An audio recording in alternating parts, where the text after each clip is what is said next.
HDB news में आपका स्वागत है। आज की खबरों में हम जानेंगे उड़ने वाली कार का हुआ सफल टेस्ट, जानेंगे कब तक होगी लॉन्च, कौन सी कंपनी ने बनाया रंग बदलने वाला स्मार्टफोन, फेसबुक यूजर्स के लिए बड़ी खबर, कार ड्राइवरों के लिए सरकार का बड़ा फैसला, इसके साथ ही कई बड़ी न्यूज। तो चलिए शुरू करते हैं। भारत के जनरल विपिन रावत ने कहा, चीन की हरकतों से समुचित तरीके से निपटने में सक्षम है भारत के सशस्त्र बल। सीडीएस जनरल विपिन रावत ने कहा, भारत के सशस्त्र बल चीन की आक्रामक गतिविधियों से समुचित तरीकों से निपटने में सक्षम है। उन्होंने पाकिस्तान को चेतावनी देते हुए कहा कि अगर वह पूर्वी लद्दाख में भारत और चीन के बीच किसी तरह की संभावित संघर्ष स्थिति का फायदा उठाने की कोशिश करता है तो उसे इससे दुस्साहस के लिए भारी नुकसान उठाना होगा। जनरल रावत ने ऑनलाइन कार्यक्रम में कहा, भारत चीन की कुछ आक्रामक हरकतों को देखता आ रहा है, पर हम इनसे समुचित ढंग से निपटने में सक्षम है। उन्होंने इस दौरान वास्तविक नियंत्रण रेखा पर अमन चैन बनाए रखने के लिए दोनों देशों के बीच तय प्रोटोकॉल का जिक्र किया।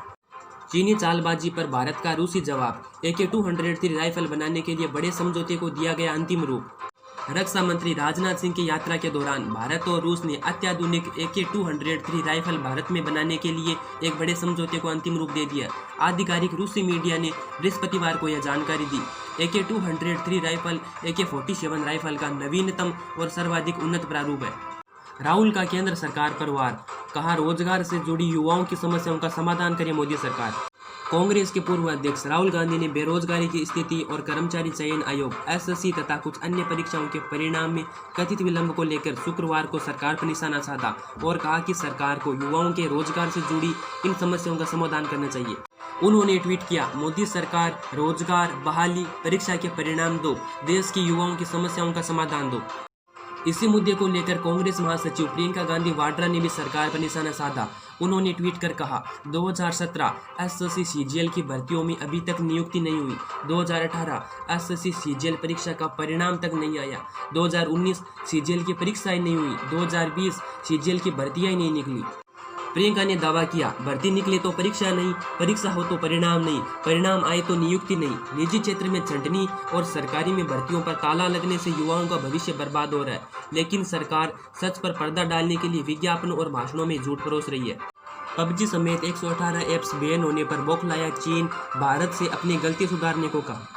सीमा पर चीनी सेना के साथ जारी तनातनी के बीच भारत ने चीन पर एक और डिजिटल स्ट्राइक की है। भारत सरकार ने बुधवार को 118 और चीनी मोबाइल ऐप्स पर बैन लगा दिया है। इनमें PUBG के अलावा बाइडू, APUS लॉन्च प्रो जैसे ऐप शामिल हैं। भारत की ओर से उठाए गए इस कदम के बाद चीन बौखला गया है। चीन के वाणिज्य मंत्रालय ने भारत के इस कदम पर कड़ा विरोध जताया है और भारत से अपनी गलती सुधारने को कहा है। बाजार में जल्द लॉन्च होगा रंग बदलने वाला स्मार्टफोन, बताएंगे कौन सी कंपनी कर रही है काम। कलर चेंज करने वाले स्मार्टफोन्स अभी काल्पनिक लगते हैं, लेकिन वीवो इसी तरह के स्मार्टफोन पर काम कर रही है। कुछ समय पहले एक वीडियो देखा गया था, लेकिन वीवो ने अभी इसे कन्फर्म कर दिया है। आपको बता दें, वीवो ही वह कंपनी है जिसने पहली बार अंडर डिस्प्ले फिंगरप्रिंट स्कैनर के साथ फ़ोन लॉन्च किया।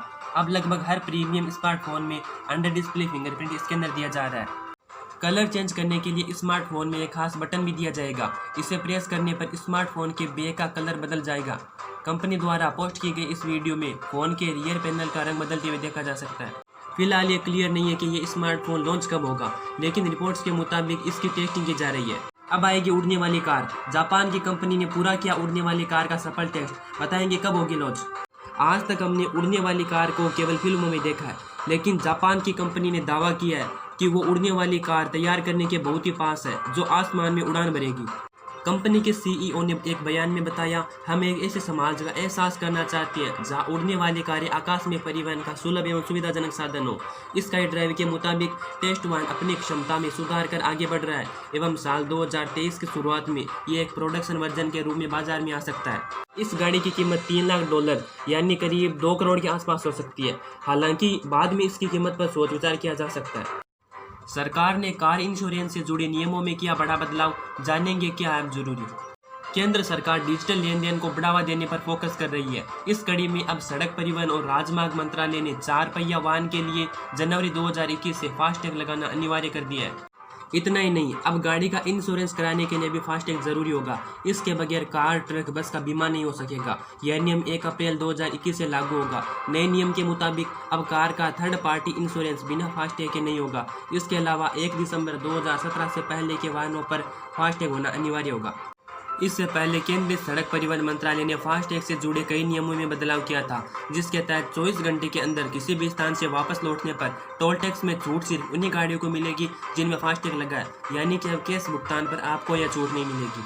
फेसबुक यूजर्स के लिए बड़ी खबर, फेसबुक मैसेंजर में होगा बड़ा बदलाव, व्हाट्सएप का फॉरवर्डिंग लिमिट नियम जल्द होगा लागू। अब खबर को विस्तार से देखते हैं। फेसबुक मैसेंजर में जल्द ही व्हाट्सएप का फॉरवर्डिंग लिमिट नियम लागू होने वाला है, जिसके बाद फेसबुक मैसेंजर पर भी किसी मैसेज को 5 से अधिक लोगों या ग्रुप में एक साथ फॉरवर्ड नहीं किया जा सकेगा। फेसबुक ने यह फैसला फर्जी खबरों और स्पैमिंग पर लगाम लगाने के लिए लिया है। फेसबुक के स्वामित्व वाली कंपनी व्हाट्सएप ने साल 2018 में फेक न्यूज़ को रोकने के लिए व्हाट्सएप की फॉरवर्डिंग को 5 तक सीमित कर दिया था और अब यह फीचर फेसबुक मैसेंजर पर भी आने वाला है। इसके अलावा मैसेंजर में हाल ही में लॉक इन ऐप जैसे प्राइवेसी फीचर भी आए हैं। आंध्र प्रदेश सरकार ने रमी पोकर जैसे ऑनलाइन गेम्स पर लगाया प्रतिबंध। आंध्र प्रदेश सरकार ने बृहस्पतिवार को युवाओं को गलत रास्ते की ओर धकेल रहे रमी और पोकर जैसे ऑनलाइन गेम पर प्रतिबंध लगाने का फैसला किया। सूचना मंत्री पी वेंकटरमैया ने कहा, मुख्यमंत्री जगन मोहन रेड्डी की अध्यक्षता में राज्य मंत्रिमंडल ने ऑनलाइन जुआ पर प्रतिबंध लगाने का फैसला किया है। मंत्रिमंडल की बैठक के अंत में पत्रकारों से बात करते हुए मंत्री ने कहा कि ऑनलाइन जुओं की लत युवाओं को गुमराह करते हुए उनको नुकसान पहुंचा रही है। मंत्री ने कहा, इसलिए हम युवाओं को बचाने के लिए ऐसे सभी ऑनलाइन जुओं पर प्रतिबंध लगाने का फैसला लिया है। मंत्रिमंडल के निर्णय के अनुसार ऑनलाइन जुओं के आयोजकों को पहली बार अपराधी पाए जाने पर 1 साल की जेल की सजा होगी। मंत्री ने कहा कि दूसरी बार जुर्म पकड़े जाने पर जुर्माने के साथ 2 साल तक जेल की सजा होगी। ऑनलाइन गेम खेलते पकड़े गए लोगों को 6 महीने की जेल की सजा होगी। रियलमी ने भारत में पेश किया इलेक्ट्रॉनिक टूथब्रश, जानेंगे इसकी कीमत और खासियत। कंपनी ने भारत में अपने नए M1 सोनिक इलेक्ट्रॉनिक टूथब्रश को लॉन्च किया है। इसकी कीमत 1999 रुपये रखी गई है। ग्राहक इसे रियलमी की वेबसाइट और फ्लिपकार्ट से खरीद पाएंगे। इसकी बिक्री 10 सितंबर से शुरू होगी। इस इलेक्ट्रॉनिक टूथब्रश में सोनिक मोटर दिया गया है जो 1 मिनट में 34,000 बार तक वाइब्रेट हो सकता है। कंपनी का दावा है कि यह टूथब्रश प्रभावी तरीके से मुंह के किसी भी हिस्से को क्लीन कर सकता है। इसमें 4 क्लीनिंग मोड मौजूद है। इस टूथब्रश में 3.5 mm thin metal free brush head दिया गया है जो मुंह में सेंसेशन घटाने में मदद करता है। रियलमी ने M1 सोनिक में ड्यू पॉइंट ब्रिसल्स को शामिल किया है जो दावे के मुताबिक 99.99% एंटीबैक्टीरियल प्रॉपर्टी वाला है। कंपनी के दावे के मुताबिक इस टूथब्रश में सिंगल चार्ज में 90 दिन की बैटरी मिलेगी। कंपनी ने यह भी दावा किया है कि महज 5 दिन की चार्जिंग के बाद इसे 2 दिन तक इस्तेमाल किया जा सकता है। अगर वीडियो पसंद आया तो वीडियो को लाइक कीजिए और अपने दोस्तों के साथ शेयर कीजिए। ऐसी ही देश विदेश की सभी बड़ी खबरों के लिए जुड़े रहिए HTBN न्यूज़ के साथ और चैनल को सब्सक्राइब कर लीजिए।